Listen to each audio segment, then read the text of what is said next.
ప్రార్థనలో ఏకీవించవలసిందిగా ప్రేమతో కోరుచూ ఉన్నాం.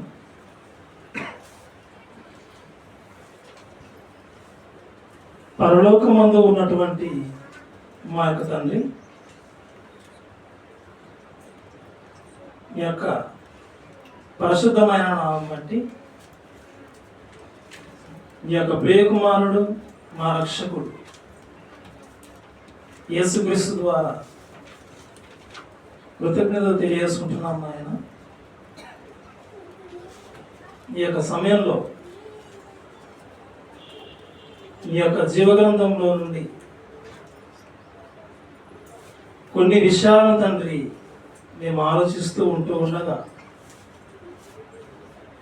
మా యొక్క ఆత్మీయ జీవితానికి అవసరమైనటువంటి ప్రతి సంగతి తండ్రి మేము అర్థం చేసుకొని వాక్యానుసారమైనటువంటి జీవితాన్ని తండ్రి గడిపే విధముగా కృప చూపమని ఈ ప్రార్థన నీ ప్రియకుమారుడైనటువంటి యేసుక్రీస్తు ద్వారా అడిగి వేడుకొనుచున్నాం తండ్రి, ఆమేన్. ప్రియమైన దేవుని పిల్లలారా,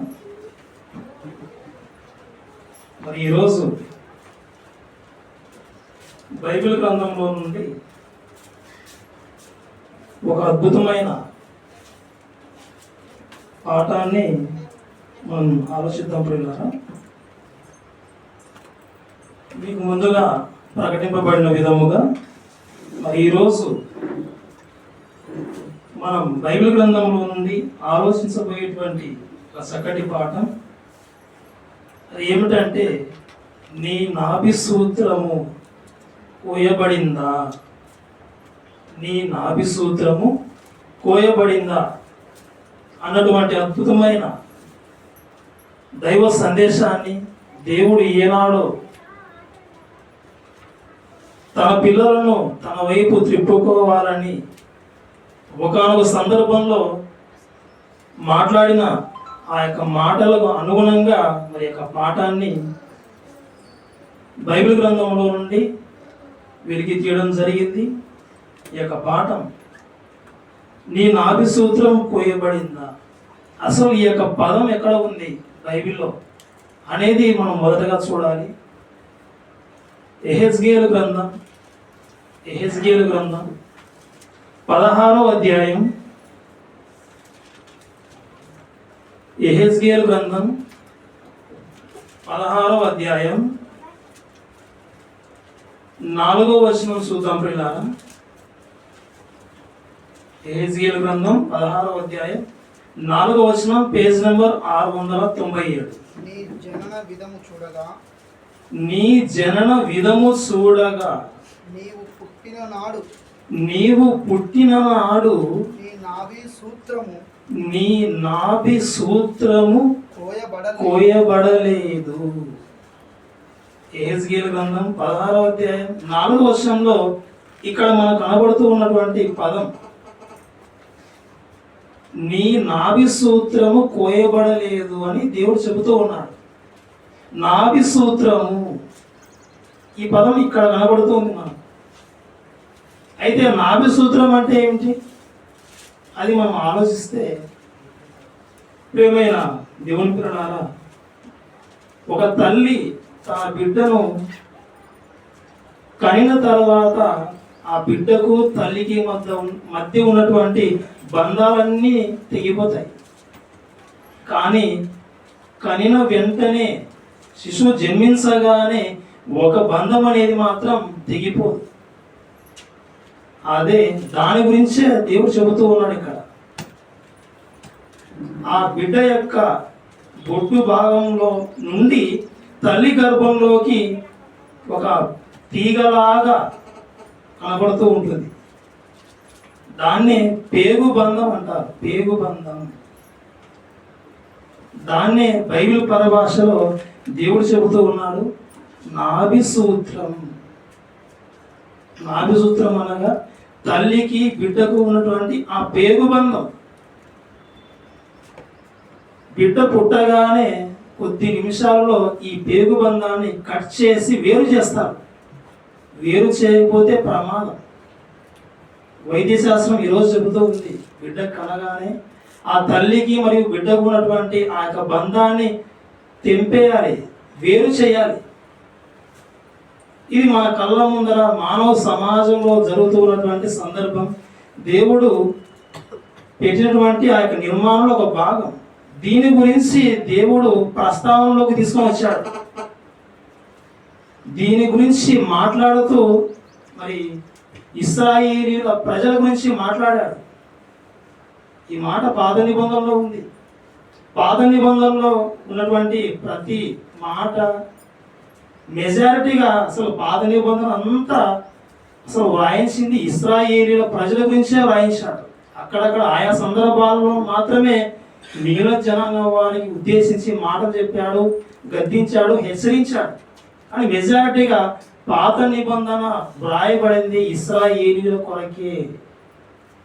అందులో ఈ మాట ప్రవక్త ద్వారా చెబుతూ ఉన్నాడు. 1వ వచనం చదువుదాం ఒకసారి. 1వ వచనం, 2వ వచనం.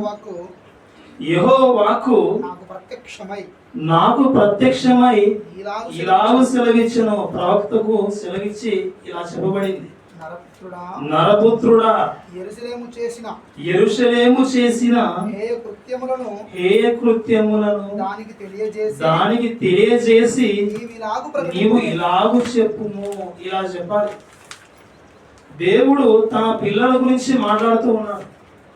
దేవుడు తన పిల్లలకు ఏది చెప్పాలనుకుంటున్నాడో ప్రవక్తకు చెబుతూ ఉన్నాడో ప్రవక్తకు చెప్పాడు, నువ్వు నా పిల్లలతో ఇలా చెప్పాలి. వాళ్ళు ఏం చేశారంటే ఏమైనా కృత్యములు జరిగించారు. వాళ్ళు నా పిల్లలే, కానీ నేను అనుకున్నట్టుగా వాళ్ళు బ్రతకడం లేదు. వాళ్ళు జరిగించే కృత్యములు, కార్యక్రమాలు, వారి యొక్క పనులు అనేది నాకు హేయంగా ఉన్నాయి, నాకు ఇష్టంగా లేవు.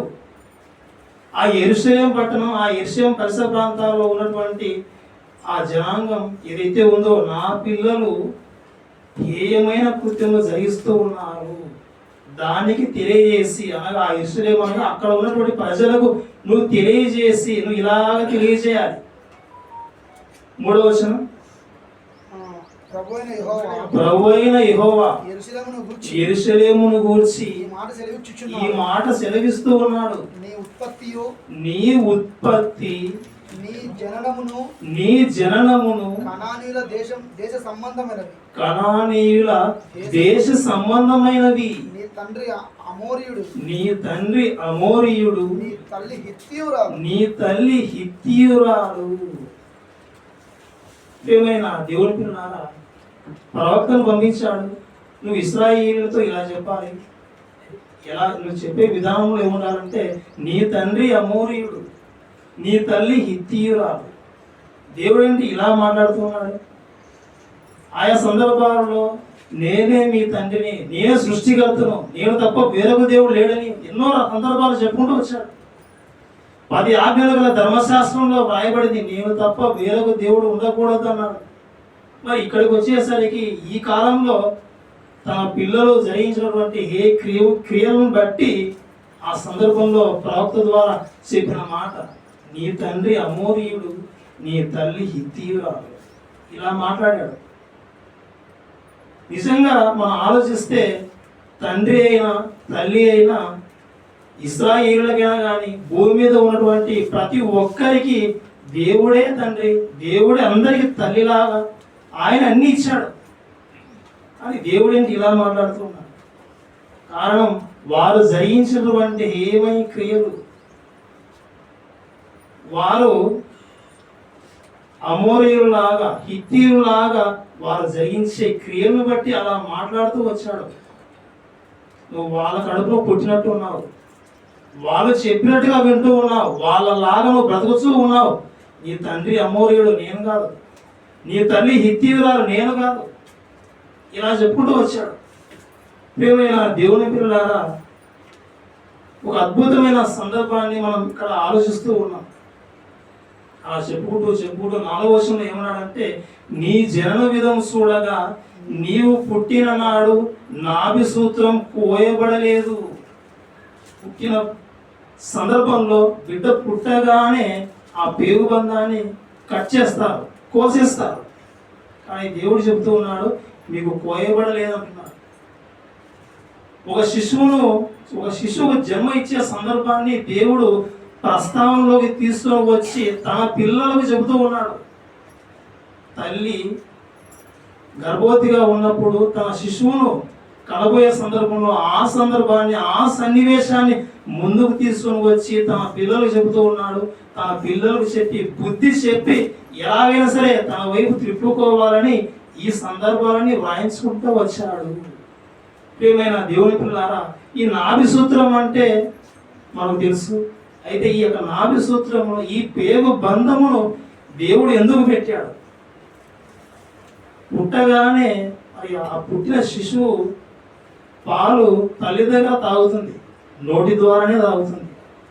ఇంకా శిశువు ఎదిగిన తర్వాత ఆహారం తినడం కానీ నీళ్లు త్రాగడం కానీ నోటి ద్వారానే తీసుకుంటుంది. ఇక యవ్వనస్తులు ఆహారం తీసుకోవడం కానీ పానీయాలు తీసుకోవడం కానీ నోటి ద్వారానే తీసుకుంటారు. పుట్టిన తర్వాత పుట్టినప్పుడు నుండి చివరికి చచ్చేంత వరకు నోటి ద్వారానే ఆహారం తీసుకోవడం, నీటిని తీసుకోవడం, పానీయాలు వీటన్నిటిని తీసుకుంటారు. అయితే పుట్టక ముందు పరిస్థితి ఆలోచిస్తే, పుట్టిన తర్వాత అన్ని ఆహార పదార్థాలు పానీయములు అన్ని నోటి ద్వారా తీసుకుంటాం. పుట్టక ముందు సందర్భం, తల్లి గర్భంలో 9 మాసాలు ఉన్నటువంటి సందర్భాల్లో ఆ బిడ్డకు ఎలా ఆహారం అందుతుంది, ఆ బిడ్డ ఎలా ఆహార పదార్థాలను పోషకాలను ఎలా తీసుకుంటుంది? దేవుడే పెట్టినటువంటి చక్కటి నిర్మాణం తల్లి తీసుకోవాలి. ఆ తల్లి తీసుకున్న వాటిలో కొంత భాగము తన గర్భంలో ఉన్నటువంటి శిశువుకు వెళ్ళాలి. తల్లి చక్కటి మంచి భోజన పదార్థం తీసుకుంటే ఆ పదార్థంలో అన్నీ స్వీకరించిన ఆ శిశువు పుట్టిన తర్వాత చక్కగా ఆరోగ్యంగా ఉంటాడు.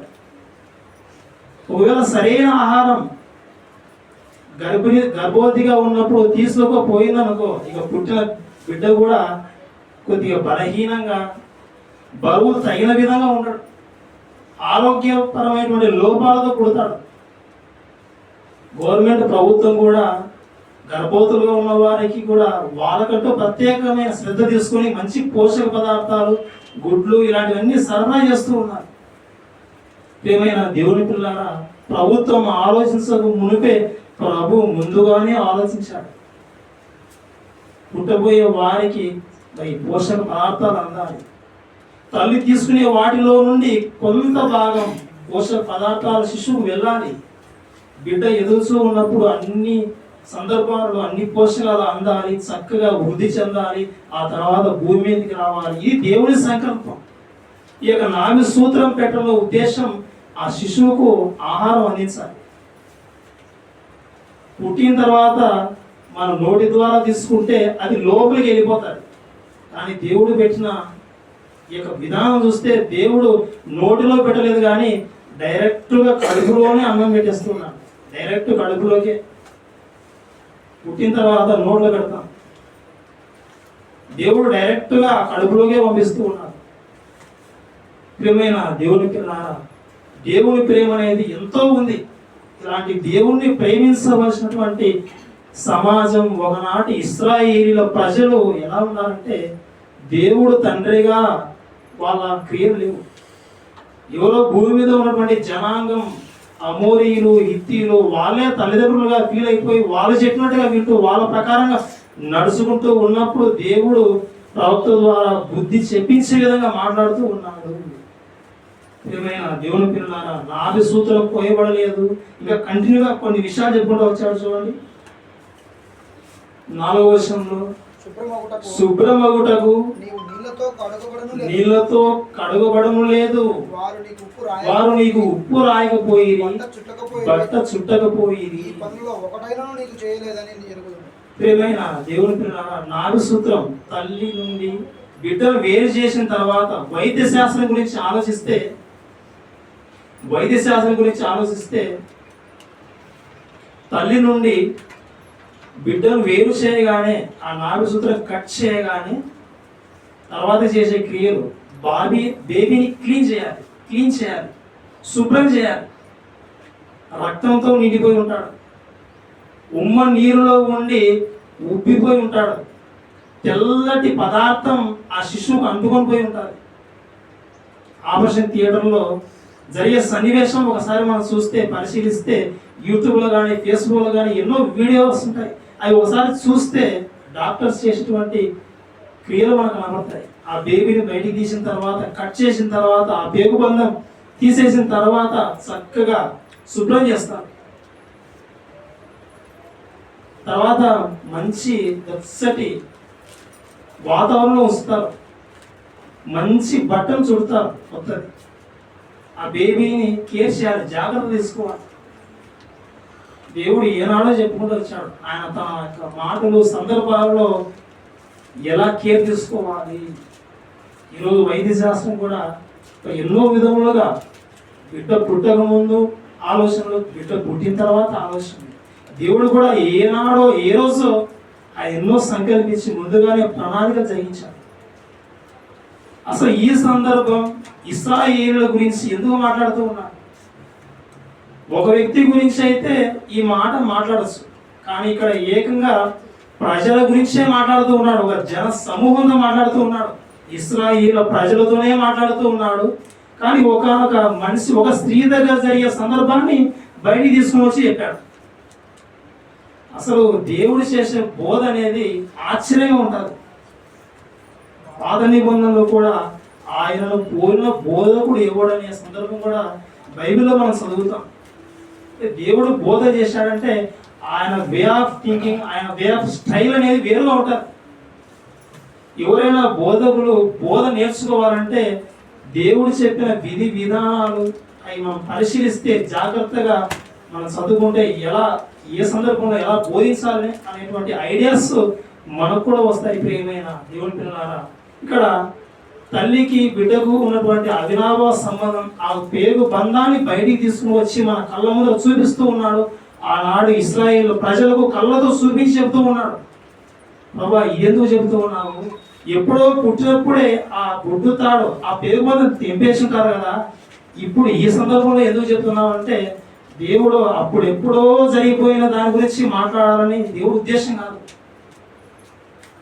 దేవుడు మన కళ్ళ మీద కనబడే శరీర సంబంధమైనటువంటి, ఈ లోక సంబంధమైనటువంటి వస్తువులను, పదార్థాలను మనకు గుర్తు చేసి పరలోక సంబంధమైన రహస్యాలు ఎప్పుడు చెప్పాలనుకుంటాడు. కళ్ళ ముందర ఉండేటువంటి సందర్భాలు చెబుతాడు. కంటికి కనిపించని మరో లోకంలో ఉన్నటువంటి రహస్యాలను గురించి దేవుడు చెప్పాలి, ఆత్మీయంగా బలపరచాలి, ఆత్మీయతలో నిలవబెట్టాలనేది దేవునికి ప్రథమ కోరిక. ఆ ఉద్దేశంతోనే చెబుతూ ఉన్నాడు. నాభి సూత్రం కొయ్యబడలేదంటే ఏదో భూమి మీద ఉన్నటువంటి తల్లి నుండి వేరైన తర్వాత ఆ యొక్క పేగు బంధం అలాగే ఉండిపోయిందని కాదు. ఈ పేగు బంధాన్ని చూపుతూ ఉన్నాడు. మీరు ఎవరితో బంధం ఉన్నారో తెలుసా? పుట్టగానే ఉన్న బంధం తెగిపోయింది మీ తల్లి నుండి. అయితే ఈరోజు మీరు బ్రతుకుతూ ఉన్నారు, ఈ లోకంలో బ్రతుకుతూ ఉన్నారు, లోక ఆశలలో ఉన్నారు. మీకు ఈ లోక ఆశలతో బంధం ఉంది అని ఆ బంధం గురించి చెప్పడానికి ఈ సందర్భాన్ని బయటికి తీశాడు దేవుడు. లోకంలో ఉన్నదంతా నేత్రాశ, శరీరాశ, జీవపడము. ప్రియమైన దేవుని పిల్లలారా, అపవాదికి పేర్లు ఉన్నాయి. మీకు బాగా తెలుసు బైబిల్లో అపవాదికి, దయ్యానికి పేర్లు ఉన్నాయి. రకరకాల ఆయా సందర్భాల పేర్లు ఉన్నాయి. సాతానని, అపవాదని, ఘటసర్పమని, నరహంతకుడని, గర్జించు సింహం వలె, నెక్స్ట్ అబద్ధికుడని, ఇలా రకరకాలుగా ఉన్నాయి. ఇంకో మాట కూడా ఉంది. ఒకసారి చూడండి, కొరింథీయులకు రాసిన రెండవ పత్రిక, కొరింథీయులకు రాసిన రెండవ పత్రిక, కొరింథీయులకు రాసిన రెండవ పత్రిక 4వ అధ్యాయం 4వ వచనం. కొరింథీయులకు రాసిన రెండవ పత్రిక 4వ అధ్యాయం 4వ వచనం. దేవుని స్వరూపి అయి ఉన్న క్రీస్తు మహిమను కనపరచు సువార్త ప్రకాశము వారికి ప్రకాశింపకుండు నిమిత్తం ఈ యుగ సంబంధమైన దేవత అవిశ్వాసులైన వారి మనోనేత్రములకు బుద్ధితనము కలుగజేసెను. ఇక్కడ 3వ లైన్లో ఒక పదం మనం అండర్లైన్ చేసుకుంటే యుగ సంబంధమైన దేవత. అపవాదికి దేవుడు పెట్టిన పేరేం పేరు? యుగ సంబంధమైన దేవత. భూమి మీద ఉన్నటువంటి సందర్భంలో యేసుక్రీస్తు వారు ఒక మాట అన్నాడు, మీరు మీ తండ్రి యగు అపవాది సంబంధులు. యోహాను సువార్తలో యేసుక్రీస్తు పలికినటువంటి మాటలో మీ తండ్రి యగు అపవాది సంబంధులు అంటే అక్కడ దయ్యాన్ని తండ్రితో పోల్చాడు, అంటే పురుషులతో పోల్చాడు. ఇక్కడికి వచ్చేసరికి ఏ విధంగా పోల్చాడు అంటే దేవతను పోల్చాడు, ఇక్కడ స్త్రీతో పోల్చాడు. యుగ సంబంధమైన దేవత. ప్రియమైన దేవుని పిల్లలారా, ఈ యుగ సంబంధమైన దేవత అపవాది ఈ దయ్యమును దేవుడు స్త్రీతో పోలుస్తూ ఉన్నాడు. ఇప్పుడు లోకమంతా ఎవరి మాయలో ఉంది? లోకమంతా ఎవరి మాయలో ఉంది? లోకమంతా సాతాను మాయలో ఉంది. బిడ్డ పుట్టక మునుపు తల్లి గర్భంలో ఉంటారని మనకు తెలుసు. ఈ లోకమంతా మాయలో ఉంది. ఈ లోకంలో ఉన్నదంతా శరీరాశ, నేత్రాశ, జీవుడము, ఇదంతా పుట్టింది ఎవరు వలన అంటే అపవాది వలన. ఇప్పుడు లోకాశలతో ఉన్నటువంటి వారు అందరూ అపవాది గర్భంలో ఉన్నారని అనుకుందాం. కొద్దిసేపు అపవాది గర్భంలో ఉన్నారనుకుందాం. అపవాది గర్భంలో అపవాది అనుసరించే వాళ్ళందరూ ఉన్నారనుకుందాం. అలా ఉంటే అలాంటి వారిని వేరు చేయడమే దేవుని కర్తవ్యం. అపవాది నుండి బయటికి తీసుకొని రావడమే, వారి యొక్క కబంధ హస్తాల నుండి బయటికి తీసుకొని రావడమే దేవుని యొక్క ప్రణాళిక. ఎఫెసీయులకు రాసిన పత్రిక ఒక మాట చూద్దాం. ఎఫెసీయులకు రాసిన పత్రిక 2వ అధ్యాయం. ఎఫెసీయులకు రాసిన పత్రిక 2వ అధ్యాయం 1వ వచనం. మీ అపరాధముల చేతను పాపముల చేతను మీరు చచ్చిన వారై ఉండగా ఆయన మిమ్మును క్రీస్తుతో కూడా బ్రతికించెను. ఇక్కడ ఎఫెసీయులు చెప్తూ ఉన్నాడు. ఎఫెసీయులు క్రైస్తవులు. ఈ క్రైస్తవులు కాక మునుపు పరిస్థితి ఏమిటంటే వీళ్ళ పరిస్థితి అపరాధములు చేసేవాళ్ళు, పాపములు చేసేవాళ్ళు, అపవాదిని అనుసరించేవాళ్ళు, ఈ లోకాశలో మునిగిపోయిన వారు. ఇలాంటి వారందరూ అపవాది యొక్క గర్భంలో, అంటే మీకు అర్థం కావడానికి చెప్తూ ఉన్నాను, అపవాది గర్భంలో అపవాదితో బంధాన్ని కలిగి ఉన్నారు. అలాంటి సందర్భంలో దేవుని యొక్క వాక్యము వినబడిన తర్వాత ఆ యొక్క పేగు బంధం, అపవాదితో ఉన్నటువంటి ఆ యొక్క బంధం అనేది వాక్యం చేత తెగివేయబడిన తర్వాత ఇక అపవాదం నుండి దూరం అయిపోయి ఇక క్రీస్తు కూడా బ్రతికారు. ఇది దేవుడి యొక్క ప్రణాళిక. అపవాది నుండి వేరు చేయాలి, అపవాదితో ఉన్నటువంటి ఆ యొక్క బంధం నుండి బయటకు తీసుకొని రావాలి. అపవాది నుండి వేరు చేసేటువంటి ఆ ఖడ్గం వాక్యం. ఆపరేషన్ థియేటర్లో బిడ్డను ఆ తల్లికి ఉన్నటువంటి ఆ బంధం, పేగు బంధం, ఆ నాభి సూత్రం మరి డాక్టర్స్ కత్తెర ద్వారా కట్ చేస్తారు. మరి లోకంలో అనేకులు ఉన్నారు, అపవాది యొక్క చేతిలో ఉన్నారు, అపవాది చెప్పినట్టుగా బ్రతుకుతున్నారు. మరి అపవాది నుండి విడిపించాలంటే, ఆ పేగు బంధాన్ని కట్ చేయాలంటే ఆయుధం ఏంటంటే దేవుని వాక్యమే. దేవుని వాక్యం చేత మాత్రమే కట్ చేయబడతారు. దేవుని వాక్యం కాకుండా అపవాది నుండి ఎవరు విడిపోలేరు. అపవాది క్రింద నుండి ఎవరు బయటికి రాలేరు. మన పరిస్థితి గురించి కూడా ఒకసారి ఆలోచిద్దాం. మన పరిస్థితి గురించి కూడా ఒకప్పటి క్రీస్తులోకి రాకముందు మన యొక్క క్రియలు కూడా ఏవో సాధించాలి, లోకంలో ఏవో సాధించాలి, గొప్పవాళ్ళగా అయిపోవాలి. ఈ భూమి మీద ఉండగా మనం పేరు నిలబెట్టుకోవాలని కొన్ని ఆలోచనలు వచ్చి ఉండొచ్చు. కానీ దేవుని వాక్యం విన్న తర్వాత మనకు ఆలోచన మారిపోయి ఉంటాయి. అసలు ఈ భూమి మీద పేరు నిలబెట్టుకోవడం తర్వాత సంగతి, అసలు ఈ లోకమే శాశ్వతం కాదు కదా. ఆ యొక్క మాట తెలిసిన తర్వాత, ఆ వాక్యం విన్న తర్వాత మన ఆలోచన మానుకొని ఉంటాం. ఈ లోకంలో గొప్ప స్టార్గా నిలబడాలని ఆలోచన మనకు వచ్చి ఉంటాయి. కానీ దేవుడు చెప్పినటువంటి మాట, ఈ లోకంలో మీరు స్టార్గా ఉండడం ఏమో కానీ మీరే దేవునికి ఒక స్టార్ లాంటి వాళ్ళు దేవుని పని చేస్తే. సూపర్ స్టార్ ఈ లోకంలో లేడు. ఈ వాక్యం విన్న తర్వాత దేవుని మాటలు వింటూ ఉన్నప్పుడు మన హృదయంలో పొడవబడినట్టుగా ఉంటుంది. ఆ బంధాన్ని, అపవాదికి మనకు ఉన్నటువంటి ఆ బంధాన్ని కట్ చేసినట్టుగా, తెంపేసినట్టుగా ఉంటుంది. ఒక సందర్భంలో పేతురు గారు ప్రసంగం చేసిన తర్వాత కొంతమందికి హృదయంలో పొడవబడింది. ఆపరేషన్ థియేటర్లో ఆపరేషన్ జరిగినట్టుగా అయిపోయింది. అపోస్తుల కార్యములు చూద్దాం. అపోస్తుల కార్యములు 2వ అధ్యాయం 37వ వచనం. అపోస్తుల కార్యములు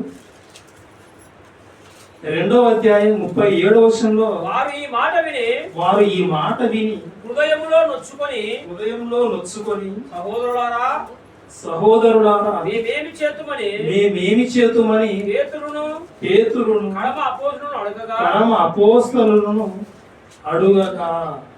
అపోస్తుల కార్యములు 2వ అధ్యాయం 37వ వచనంలో పేతురు గారి ప్రసంగం విన్న తర్వాత జన సమూహం ఏమైపోయిందంటే హృదయంలో ఏమైపోయింది, హృదయంలో నొచ్చుకున్నారు. ఫుట్నోట్లో చూస్తే క్రింది భాగంకి వెళ్ళిపోతే పొడవబడి, ఆపరేషన్ జరిగింది. బోధ చెబుతూ ఉన్నాడు, వాళ్ళు వింటూ ఉన్నారు. వాళ్ళకి ఏమైపోయిందంటే ఆపరేషన్ జరిగినట్టుగా అయిపోయింది. కత్తి తీసుకొని వాళ్ళ యొక్క హృదయంలో పొడిచినట్టుగా, వాళ్ళ గుండెల్లో పొడిచినట్టుగా అయిపోయింది. మేము ఇంతవరకు ఒక విధంగా బ్రతుకుతూ ఉన్నాము, దేవుని మాటలు ఏంటి ఇలా ఉన్నాయి. మా యొక్క బ్రతుకు చూస్తే దొంగతనాలు చేసుకుంటా బ్రతికే బ్రతుకు. కానీ ఈరోజు ఈ దేవుని మాట వింటే మా బ్రతుకు ఇలాంటిదిగా ఉండకూడదు కదా అనే మాటలు వాళ్ళు వినేసరికి హృదయం నరకబడి వారి యొక్క మనసును మార్చేసుకున్నారు. వారి బ్రతుకు విధానం అనేది వాళ్ళ కళ్ళకు కట్టినట్టుగా వాక్యం చూపించేసరికి ఇక కన్నీళ్లతో ఏం చేయాలి, బాధలకు వెళ్ళిపోయి ఇక మేము ఏం చేయాలి పేతురు గారిని అడిగారు. ప్రియమైన దేవుని పిల్లలారా, ఒక మాట అడుగుతాను.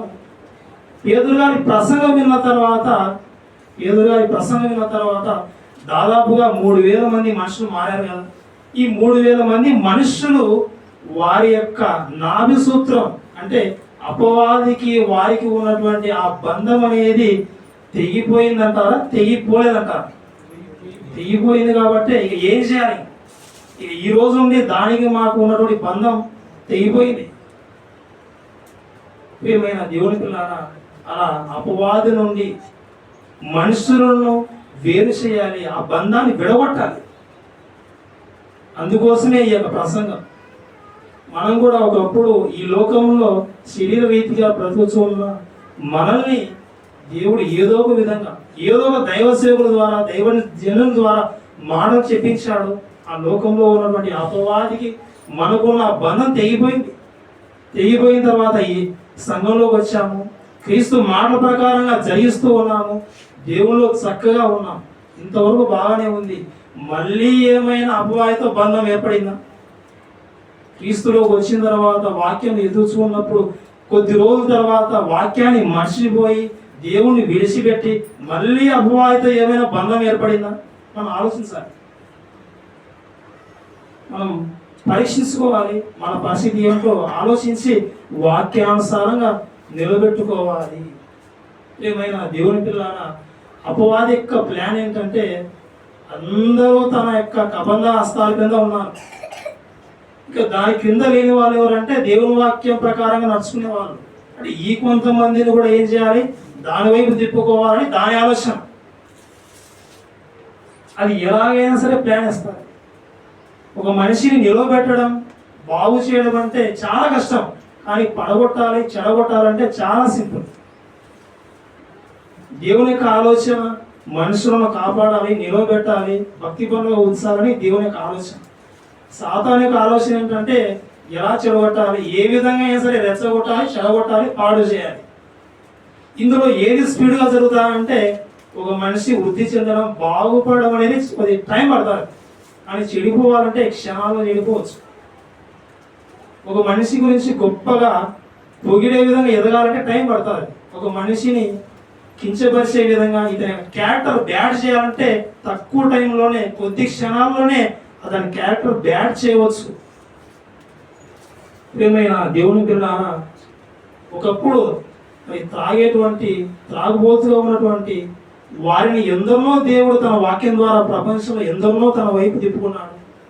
ఎందరో నరహంతకులను తన వాక్యం చేత తన వైపు తిప్పుకున్నాడు. ఎందరో వ్యభిచారం, ఎందరో మరి చోరులను, అనేకులను దేవుడు తన యొక్క వాక్యం అనే ఖడ్గం చేత అపవాది నుండి విడగొట్టి తన వైపు తిప్పుకున్నాడు. మళ్ళీ ఈ వీడియో చూసే వాళ్ళు కానీ, ముందర ఉన్న కానీ, మీలో ఎవరైనా దేవునితో ఒకవేళ అవినాభావ సంబంధం ఉంటే దాన్ని తెంపివేసుకోవాలి. ఈ పాఠం ద్వారా మనము ఆలోచించవలసిన విషయాలు ఏమిటంటే, తల్లి గర్భంలో ఉన్నప్పుడు బయటకు వచ్చిన తర్వాత పేగుబంధం తెగిపోయింది, ఓకే, అది జరిగిపోయింది. అయితే ఇప్పుడు ఈ భూమి మీద బ్రతికే దినాలలో అపవాదితో ఏమైనా బంధం ఉందా? ఆ సంబంధం ఏమైనా ఉంటే అది తెంపివేసుకోవాలి. వాక్యం వినబడుతూ ఉంది, వాక్యం వింటూ ఉన్నప్పుడు ఒకవేళ బయటికి వెళ్ళిపోయామనుకో, వాక్యం వద్దని బయటికి వెళ్ళిపోయామంటే ఇక ఎవరితో సంబంధం ఉన్నట్టు? వాక్యం వినబడుతూ ఉన్నప్పుడు పొరపాటు నిద్రపోయామనుకో, దేవుని మాటే వద్దని, అపవాదితో సంబంధం, బంధం తెగిపోలేదు. వాక్యం వినబడుతూ ఉన్నప్పుడు, సమయం ఉన్నప్పుడు ఒకవేళ అసలు తరగతులకే రాకుండా ఆబ్సెంట్ అయిపోతే సంబంధం ఎవరితో ఉన్నట్టు? అపవాదితో సంబంధం ఉన్నట్లు. ఈ విధంగా అపవాదికి మనిషికి మధ్య ఉన్నటువంటి ఆ బంధం, ఈ బంధము తల్లికి బిడ్డకు ఉన్న బంధంతో పోలిస్తే ఆ నావి సూత్రం కోయబడిందా లేదా అనేది మనం ఆలోచించుకోవాలి. అపవాదికి మాకు ఉన్న బంధం తెగిపోకపోతే అసలు ఏం జరుగుతుంది?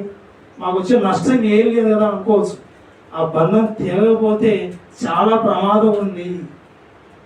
తల్లి గర్భంలో నుండి శిశువు బయటికి రావాలి, వచ్చిన తర్వాత ఆ పేగుబంధం కట్ చేసి వేరు చేయాలి.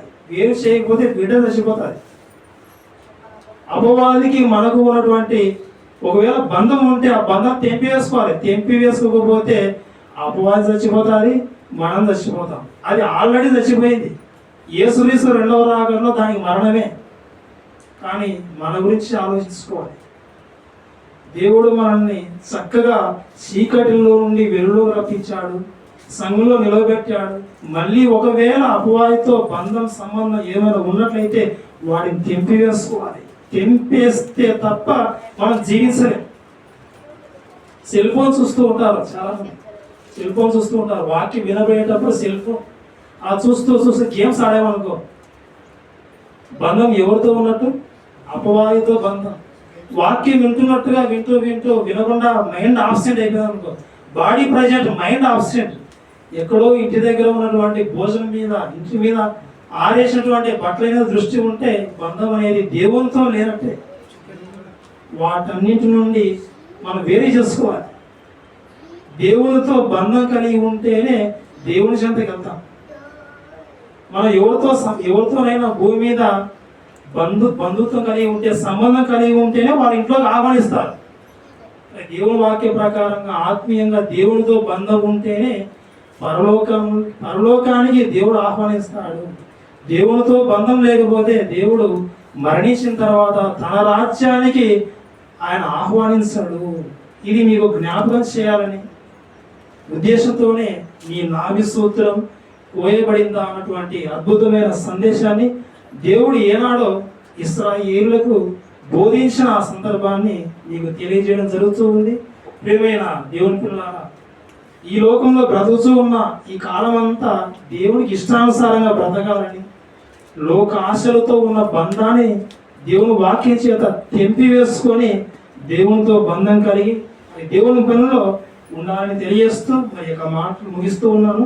చిన్న ప్రార్థన చేసుకొని మిగిలిన కార్యక్రమాలకు వెళ్ళిపోదాం పిల్లలు. ప్రార్థన. పరలోకమందు ఉన్నటువంటి మా యొక్క తండ్రి, నీ యొక్క ఘనమైన ఉన్నతమైన నామం బట్టి నీ యొక్క ప్రియకుమారుడు మా రక్షకుడు యేసుక్రీస్తు ద్వారా మరొకసారి తండ్రి ప్రార్థిస్తున్నాము. ఆయన ఒకనాడు ఇశ్రాయేలీయులు హేయ కృత్యములు తండ్రి చేసినప్పుడు చక్కటి బోధ చేసిన ఆయన వారిని వెలిగించాలని ప్రవక్త ద్వారా మాటలు చెప్పించాను ఆయన. మరి ఈరోజు మీ పిల్లలకు తండ్రి ఆనాడు మీరు చెప్పినటువంటి చక్కటి సందర్భంలో నుండి ఈ నాభి సూత్రం కోయబడిందా అన్నటువంటి చక్కటి సందర్భం చెప్పడంలో ఉద్దేశం, మేము పుట్టగానే తండ్రి తల్లితో మాకు ఉన్నటువంటి అవినాభావ సంబంధం, ఆ పేగుబంధం ఆ రోజే తెగిపోయింది నాయన. అయితే ఈ లోకంలో ఉన్నప్పుడు అపవాదితో బంధం కలిగి ఉన్నామేమో, ఆ బంధాన్ని తండ్రి నేను తెప్పి వేసుకోవాలని, నేను మీతోనే సంబంధం కలిగి మీ యొక్క వాక్య ప్రకారం జీవించే విధముగా నేను ఉండాలనే ఆలోచనతోనే ఈ యొక్క వాక్యము తండ్రి పరిశీలించడం జరిగింది. ఆయన ఈ యొక్క వాక్యం విన్నటువంటి ప్రతి ఒక్కరూ వారి యొక్క మనసులో తండ్రి నీ వైపు తిప్పుకొని ఎల్లప్పుడూ తండ్రి నీ యొక్క పనిలో ఉండే విధముగా కృపస్వరూపమని విత్తబడినటువంటి వాక్యం తండ్రి ఫలింపచేయమని తండ్రి ఈ యొక్క కార్యక్రమం తండ్రి ఆది నుండి అంతం వరకు నీ యొక్క మహిమార్థమై జయించమని ఈ ప్రార్థన నీ ప్రియకుమారుడైనటువంటి యేసుక్రీస్తు ద్వారా అడిగి వేడుకొనుచున్నాం తండ్రి. ఆమేన్.